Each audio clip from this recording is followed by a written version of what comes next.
Halo pemirsa, berjumpa lagi dengan kami di One News International TV One News Com. Perdana Menteri Israel Benjamin Netanyahu mengajukan permohonan pengampunan kepada Presiden Isaac Herzog. Sebuah langkah tidak biasa karena diajukan ketika proses hukum kasus korupsi yang menjeratnya masih berlangsung. Informasi lainnya, sebuah pesawat ringan milik Apex Aviation terbang di atas perairan timur Taiwan untuk melacak kapal perang Tiongkok menggunakan radar canggih buatan Amerika Serikat. Upaya ini menjadi bagian dari dorongan Taiwan melibatkan sektor sipil dalam penguatan pertahanan dan pengumpulan intelijen. Selengkapnya hanya di One News International.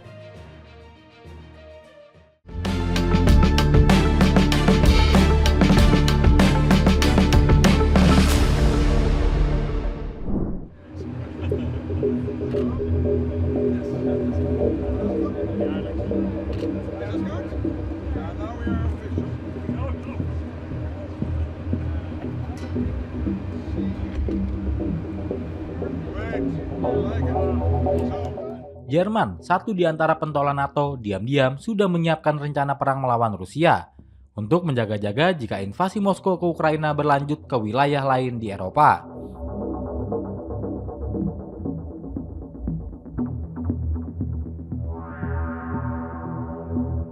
Rencana itu terungkap dalam laporan The Wall Street Journal yang menyebut rencana rahasia Jerman itu.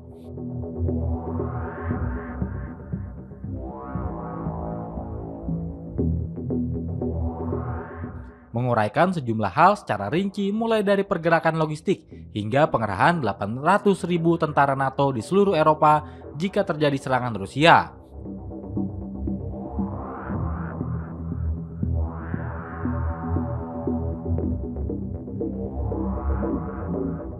Cetak biru peperangan melawan Rusia tersebut menandakan peralihan dari pola pikir masa damai dan pendekatan baru seluruh masyarakat terhadap pertahanan sebagaimana dijelaskan oleh para penulis dokumen.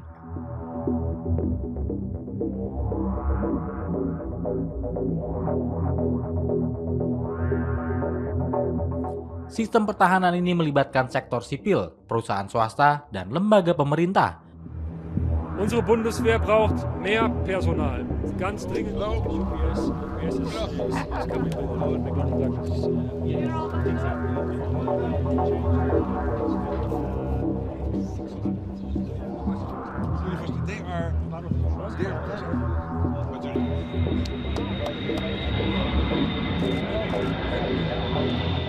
Menurut laporan The Wall Street Journal, sekelompok perwira militer senior Jerman mulai merumuskan Oplan DU sekitar 2,5 tahun lalu.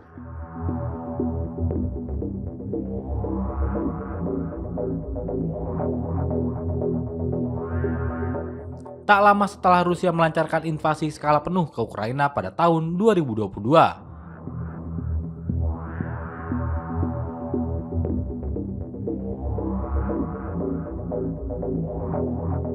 Dokumen setebal 1.200 halaman diklasifikasikan dan disimpan di jaringan merah Jerman yang rahasia.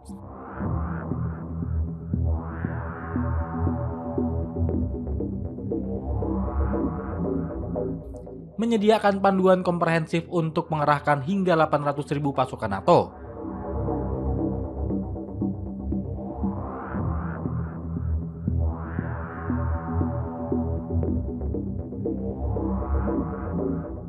Termasuk dari Amerika Serikat ke timur melalui Jerman jika terjadi serangan Rusia.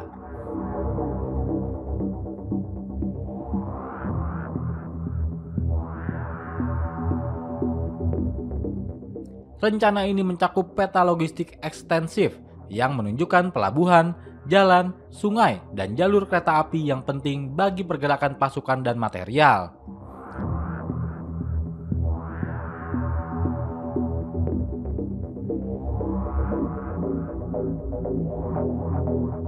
Langkah-langkah keamanan untuk melawan sabotase, ancaman dunia maya, dan kampanye disinformasi merupakan komponen utama dari rencana tersebut.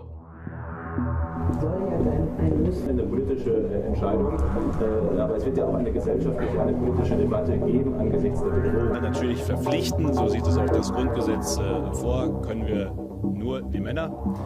Das Angebot machen werden wir aber Männern wie Frauen. Also 700.000 ist etwa ein Jahrgang. Alle 700.000 werden angeschrieben werden, Informationen bekommen. Allein das wird ja auch schon zu Gesprächen und sich auseinandersetzen führen. Ich will mich auch erst einmal bedanken bei dem Verhandlungsteam, bei allen Vieren. Ich habe vorhin in der Fraktionssitzung gesagt, the objective is in summer 27 to be ready to muster an entire year of young men.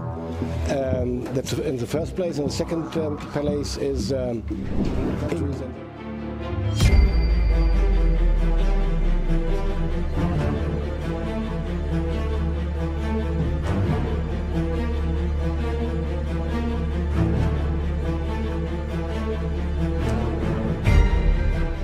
Rusia mengecam serangkaian serangan drone laut yang menargetkan infrastruktur energi internasional di Laut Hitam dalam beberapa hari terakhir, dengan Moskow menuding Ukraina berada di balik aksi tersebut.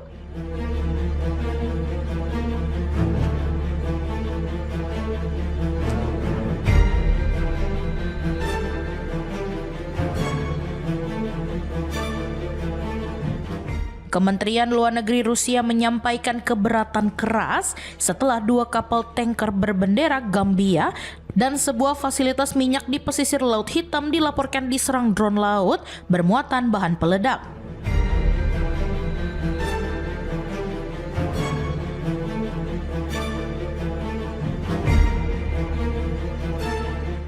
Juru bicara Kementerian Luar Negeri Rusia Maria Zakharova menilai infrastruktur energi yang terdampak memiliki peran penting bagi keamanan energi global dan tidak pernah masuk daftar sanksi internasional.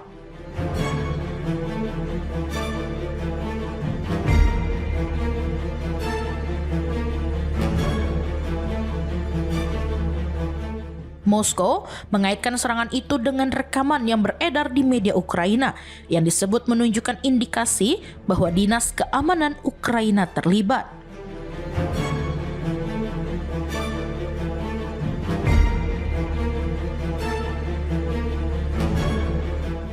Sejumlah laporan Ukraina dan Barat menyebut Dinas Keamanan Ukraina dan Angkatan Laut Ukraina sebagai pihak yang melancarkan serangan terhadap kapal tanker pada Jumat menggunakan drone Sea Baby.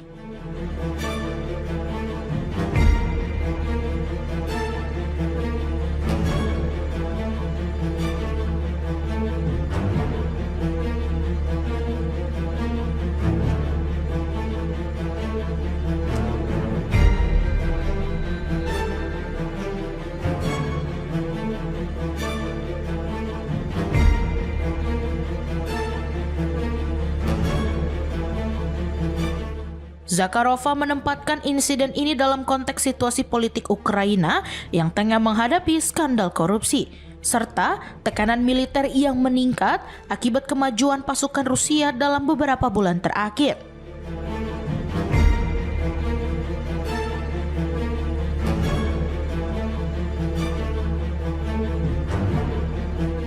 Ia menilai rangkaian serangan tersebut muncul sebagai upaya untuk mengalihkan perhatian publik.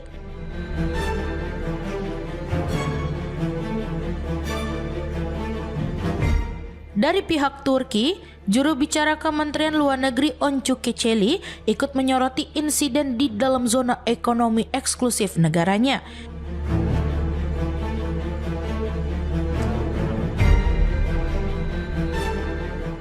Ia menyatakan serangan tersebut menimbulkan risiko bagi keselamatan navigasi, jiwa, serta lingkungan, dan menegaskan bahwa Ankara berkomunikasi dengan berbagai pihak untuk mencegah eskalasi lebih luas di Laut Hitam.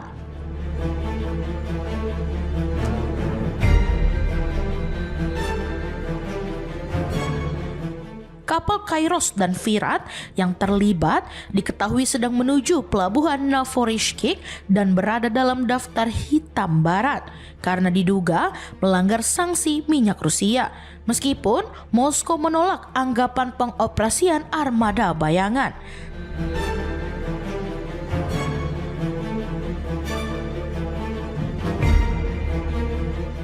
Sementara itu, Kazakhstan juga mengecam serangan drone terhadap infrastruktur konsorsium pipa Kaspia di Rusia Selatan yang merupakan jalur utama pengiriman minyak dari negara tersebut.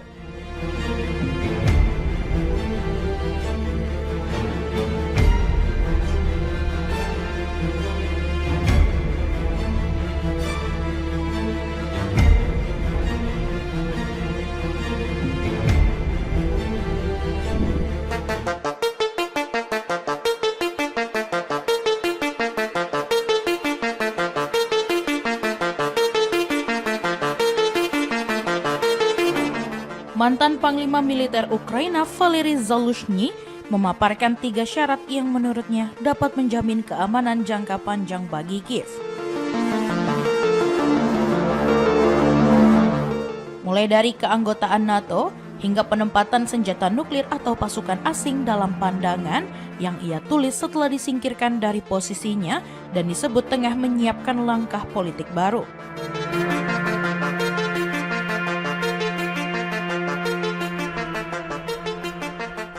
Valery Zaluzhny yang sebelumnya memimpin angkatan bersenjata Ukraina sebelum digeser Presiden Volodymyr Zelensky menyampaikan pandangannya mengenai langkah yang dianggap mampu mencegah konflik di masa depan.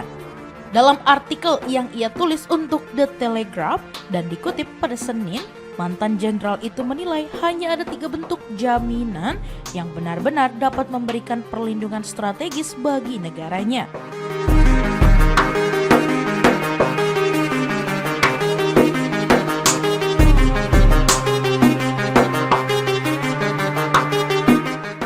Menyebutkan bahwa Ukraina perlu bergabung dengan NATO, menjadi tuan rumah persenjataan nuklir, atau menerima kehadiran kekuatan militer asing dalam skala besar. Pandangan tersebut muncul setelah laporan yang menyebut bahwa ia sedang membangun tim dari London guna mempersiapkan pencalonan diri dalam pemilihan presiden.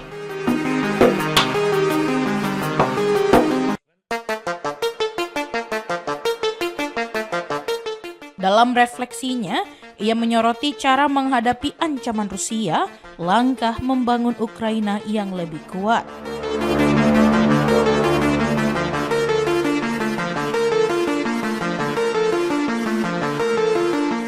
Serta bentuk dukungan internasional yang menurutnya diperlukan agar perang tidak kembali meletus.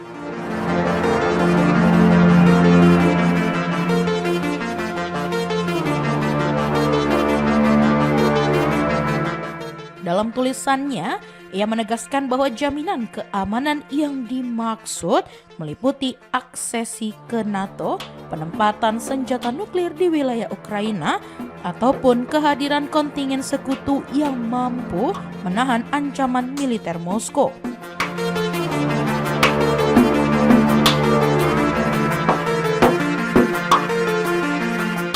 Pernyataan tersebut dipandang sejalan dengan retorika paling keras yang selama ini muncul dari Zelensky, yang berulang kali mengusung topik serupa sepanjang perang berlangsung.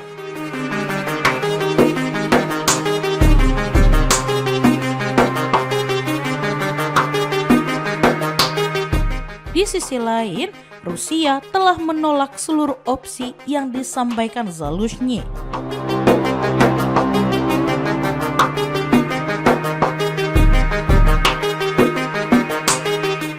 Moskow sejak lama menentang upaya Ukraina menuju NATO atau memandang perluasan aliansi Barat ke kawasan timur.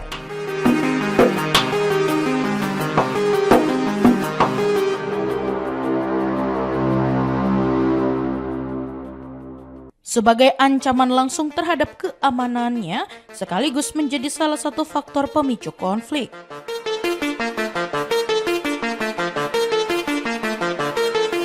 Pemerintah Rusia juga menyampaikan bahwa status netral bagi Ukraina merupakan syarat penting dalam rancangan perdamaian apapun di masa mendatang.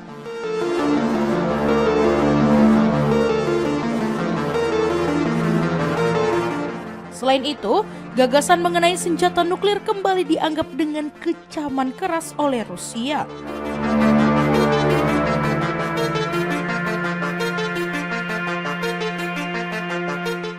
Moskow menilai retorika tersebut berpotensi meningkatkan ketegangan dan membawa situasi menuju risiko perang global.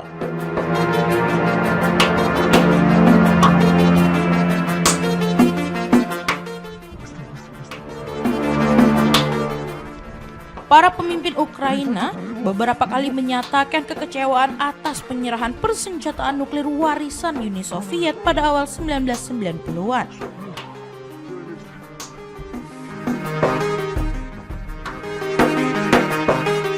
Meski faktanya, hulu ledak tersebut berada di bawah kendali Moskow dan Ukraina yang baru merdeka tidak memiliki sarana untuk mengoperasikan maupun memeliharanya.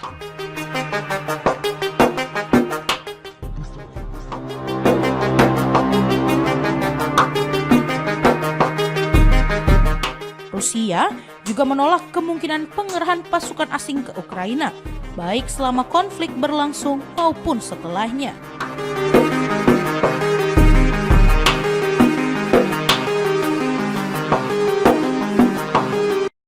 Moskow berpendapat bahwa langkah semacam itu hanya akan membuka jalan bagi konfrontasi langsung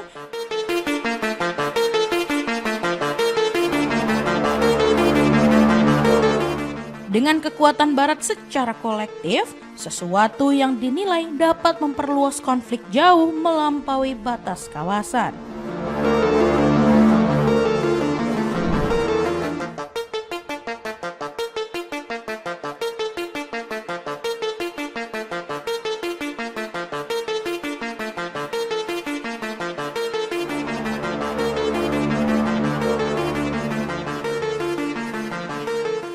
Militer Israel mengambil langkah drastis dalam kebijakan keamanan digitalnya.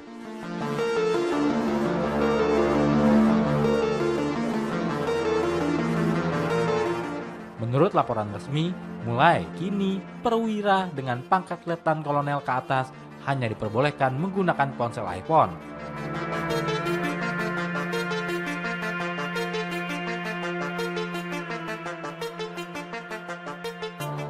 Untuk komunikasi resmi, sementara perangkat berbasis Android dilarang untuk penggunaan militer.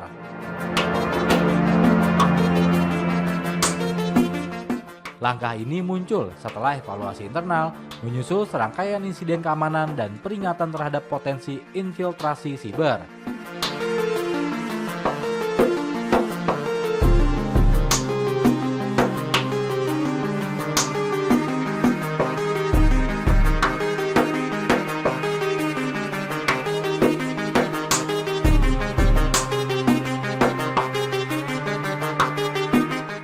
Menurut militer, Android dianggap lebih rentan terhadap malware, spyware, atau serangan social engineering, terutama ketika lawan berusaha memetakan lokasi dan pergerakan pasukan lewat aplikasi pesan atau media sosial.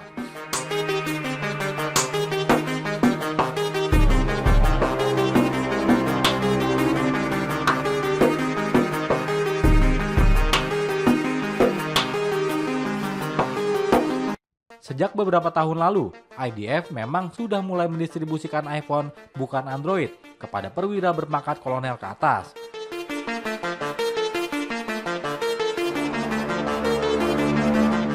Kini kebijakan itu diperluas ke letnan kolonel, sehingga puluhan atau bahkan ratusan perwira senior baru terkena aturan ini.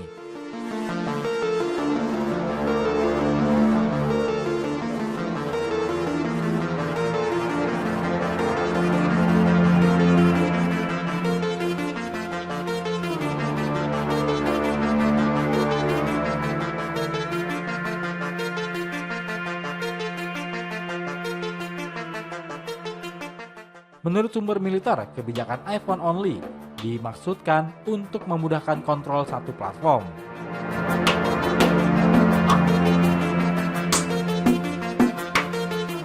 Meski demikian, larangan itu hanya berlaku untuk komunikasi dan kegiatan militer.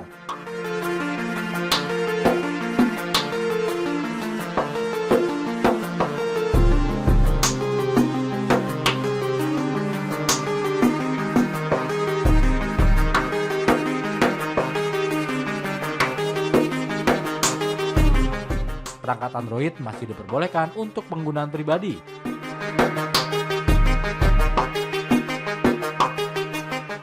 Dengan demikian, perwira dapat tetap menggunakan Android di luar tugas resmi.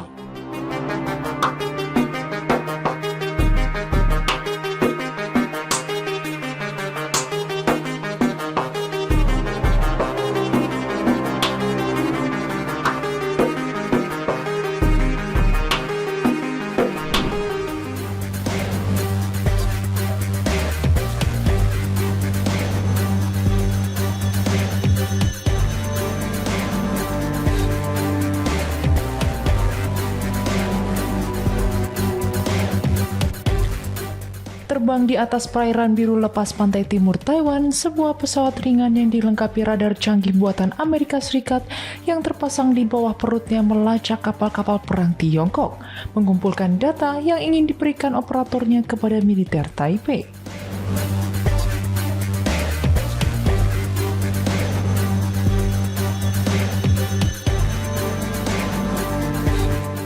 Operator kecil Taiwan Apex Aviation yang lebih dikenal dengan pelatihan pilot dan penerbangan karternya menawarkan penerbangan pengintaian tersebut kepada pemerintah yang telah mulai melibatkan perusahaan-perusahaan sipil dalam mengembangkan teknologi baru untuk inisiatif ketahanan seluruh masyarakat.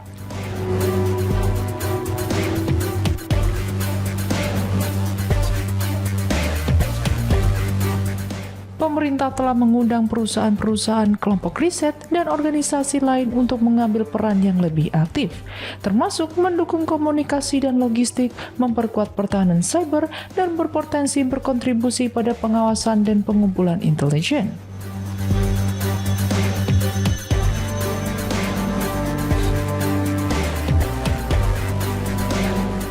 Meskipun umum di negara-negara seperti Amerika Serikat, pendekatan gabungan militer sipil ini merupakan hal baru bagi Taiwan, yang angkatan bersenjatanya semakin terdesak dalam menanggapi serangan Tiongkok setiap hari di langit dan perairan di sekitar pulau tersebut.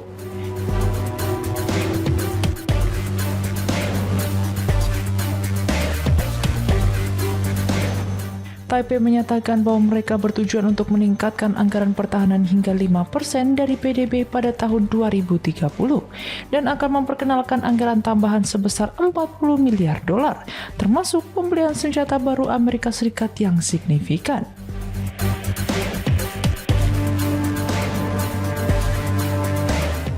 Apex sedang mencari peran dalam pengembangan tersebut. Namun tidak seperti perusahaan yang telah menerima kontrak pertahanan sejauh ini, maskapai ini ingin menjalankan operasi pengawasannya secara internal, sambil tetap terbuka untuk mentransfer peralatan kepada pihak berwenang.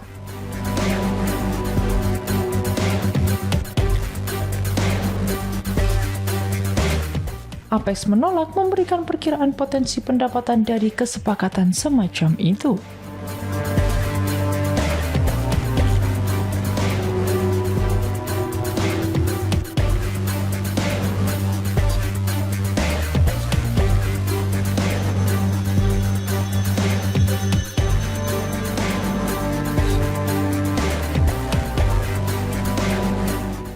Kementerian Pertahanan Taiwan sejauh ini bersikap hati-hati terhadap mitra eksternal, mengatakan kepada Reuters bahwa mereka mampu memantau aktivitas Tiongkok secara efektif dan saat ini tidak memiliki rencana untuk bekerja sama.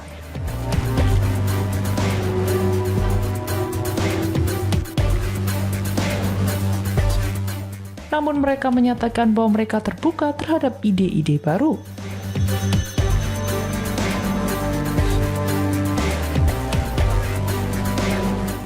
Penjaga pantai Taiwan mengatakan sedang berupaya meningkatkan kapasitas pengintaiannya sendiri dan akan memprioritaskan drone sebelum secara bertahap memperluas upaya tersebut untuk mencakup pesawat berawak.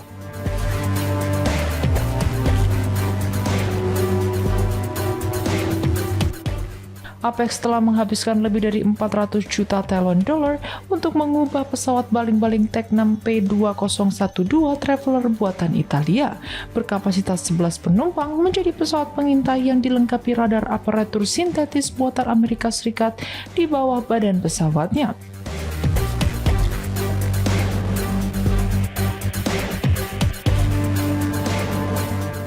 Perusahaan ingin memberikan data dari radar tersebut yang dapat mendeteksi objek sekecil 0,09 meter persegi kepada militer Taiwan dan penjaga pantai saat mereka melacak kapal-kapal Tiongkok di sekitar pulau tersebut.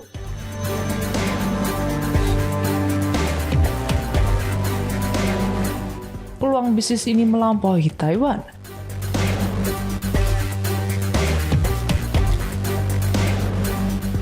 Apex mengatakan pihaknya juga dapat memasarkan layanan patroli berbiaya relatif rendah ini kepada pemerintah-pemerintah sahabat di kawasan yang memantau aktivitas Tiongkok. Seraya menambahkan bahwa layanan ini dapat dengan cepat membangun armada pengintaian, baik yang terdiri dari pesawat terbang maupun drone.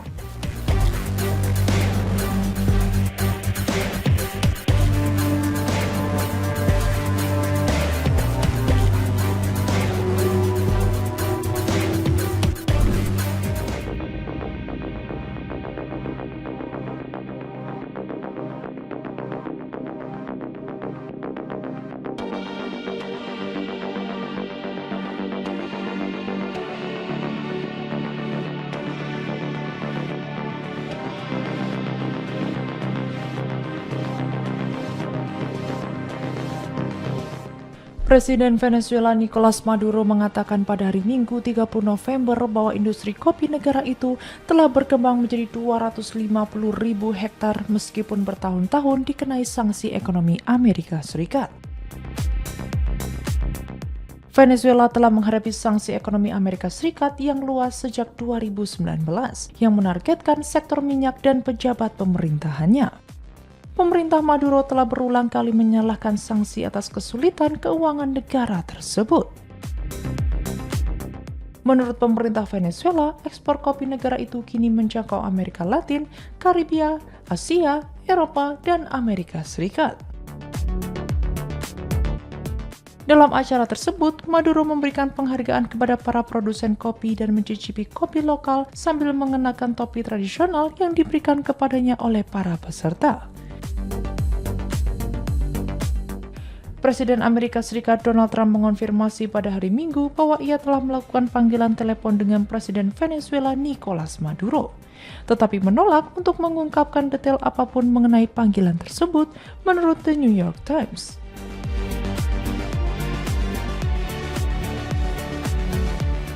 Presiden Amerika Serikat juga mengatakan bahwa unggahan media sosialnya pada hari Sabtu yang memperingatkan bahwa wilayah udara Venezuela harus dianggap ditutup bukanlah sinyal bahwa serangan udara akan segera terjadi. Sementara itu, Badan Penerbangan Federal Amerika Serikat sebelumnya telah memperingatkan beberapa maskapai besar tentang situasi yang berpotensi berbahaya dan menyarankan mereka untuk berhati-hati mengingat situasi keamanan yang memburuk dan meningkatnya aktivitas militer di dalam atau di sekitar Venezuela. Amerika Serikat dengan dalih pemberantasan narkoba baru-baru ini mengerahkan beberapa kapal perang di Laut Karibia dekat Venezuela, terus menekan negara tersebut. Venezuela telah berulang kali menuduh Amerika Serikat berupaya menggunakan ancaman militer untuk memicu perubahan rezim dan memperluas kehadiran militernya di Amerika Latin.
אזרחי ישראל היקרים, פעם אחר פעם נבחרתי בבחירות דמוקרטיות וקיבלתי את האמון שלכם להמשיך לכהן כראש ממשלת ישראל בראש ובראשונה כדי לממש יעדים היסטוריים אלה.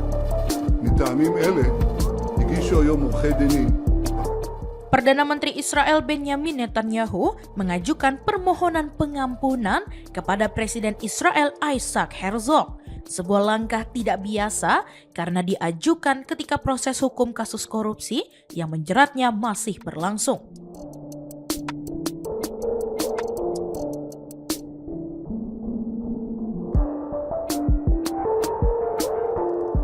Kantor Presiden Herzog pada Minggu menyatakan bahwa mereka telah menerima surat permohonan resmi dari Netanyahu beserta dokumen setebal 111 halaman yang disusun pengacaranya Amit Haddad.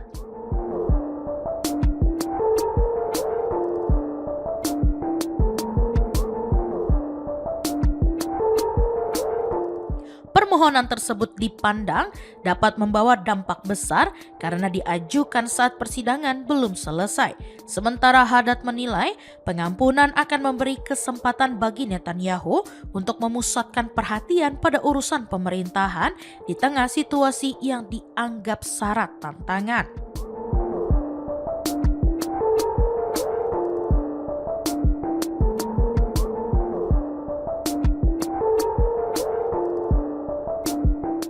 Haddad dalam dokumennya juga menyampaikan bahwa pemberian pengampunan diyakini dapat meredakan perpecahan sosial dan memperkuat ketahanan nasional Israel.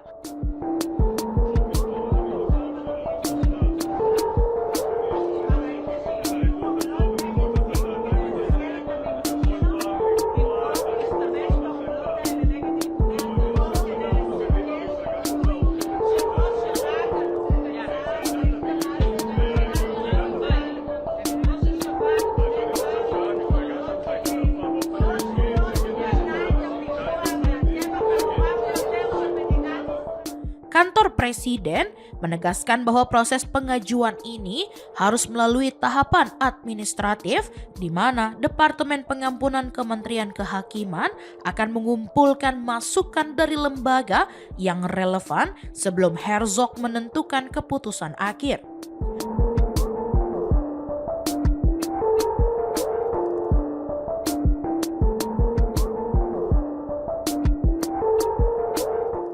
Walaupun posisi Presiden Israel bersifat seremonial, kewenangan untuk memberikan pengampunan tetap berada di tangannya.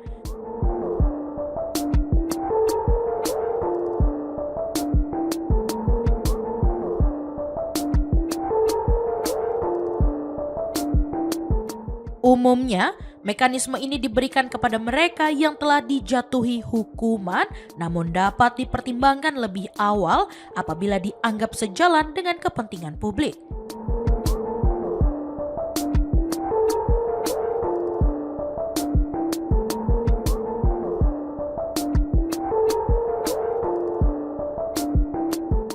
Netanyahu sebelumnya menolak opsi pengampunan apabila itu mensyaratkan pengakuan bersalah karena ia tetap membantah seluruh tuduhan.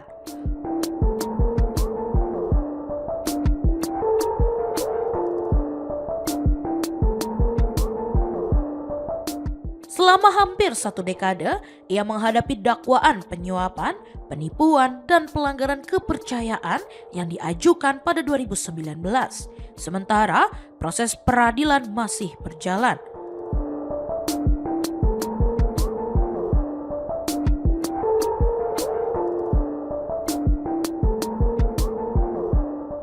Para pengkritiknya menilai Netanyahu sengaja memperuncing ketegangan dengan negara-negara sekitar Israel demi mempertahankan kekuasaan dan mengurangi tekanan hukum terhadap dirinya.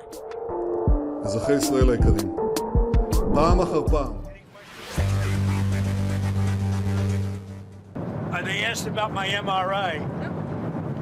MRIs are very,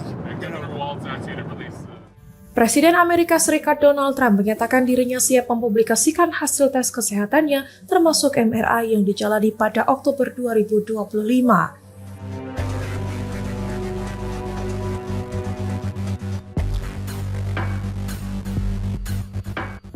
Trump mengatakan hal itu saat berbicara kepada wartawan pada Minggu 30 November 2025.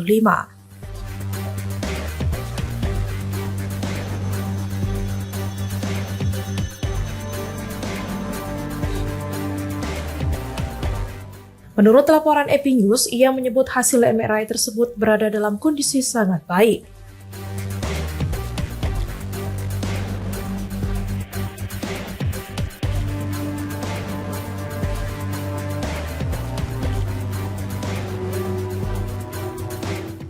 Trump juga menegaskan bahwa pemeriksaan itu bukan terkait otak karena ia telah menjalani tes kognitif sebelumnya.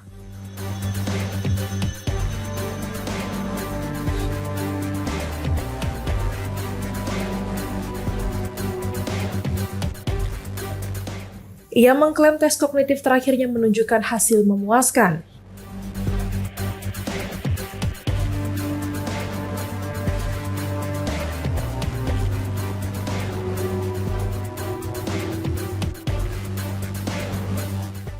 Pihak Gedung Putih belum memberikan penjelasan mengenai alasan Trump harus menjalani MRI.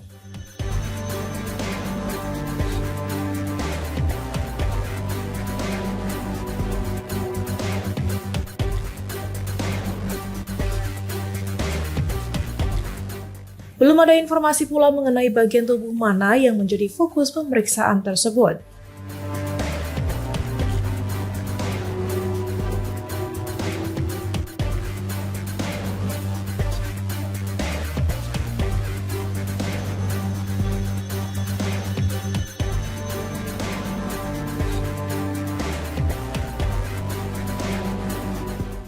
Sekretaris Pers Amerika Serikat Karoline Leavitt menjelaskan bahwa MRI dilakukan sebagai bagian dari pemeriksaan kesehatan rutin.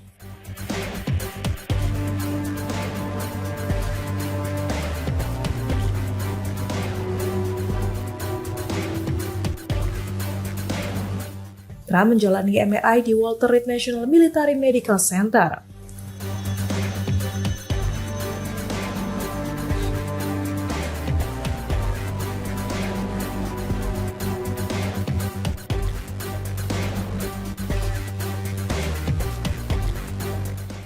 Pemeriksaan tersebut dilakukan bulan lalu bersamaan dengan rangkaian tes medis lainnya.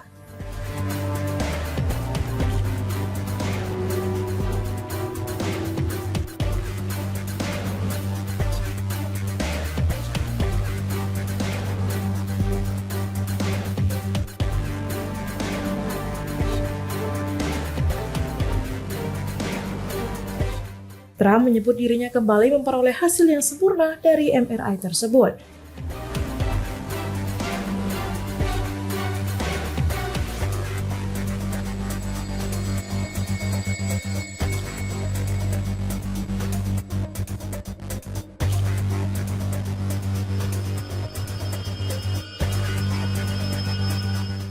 Saat ditanya di dalam pesawat Air Force One, Trump menegaskan kembali bahwa ia lulus tes kognitif.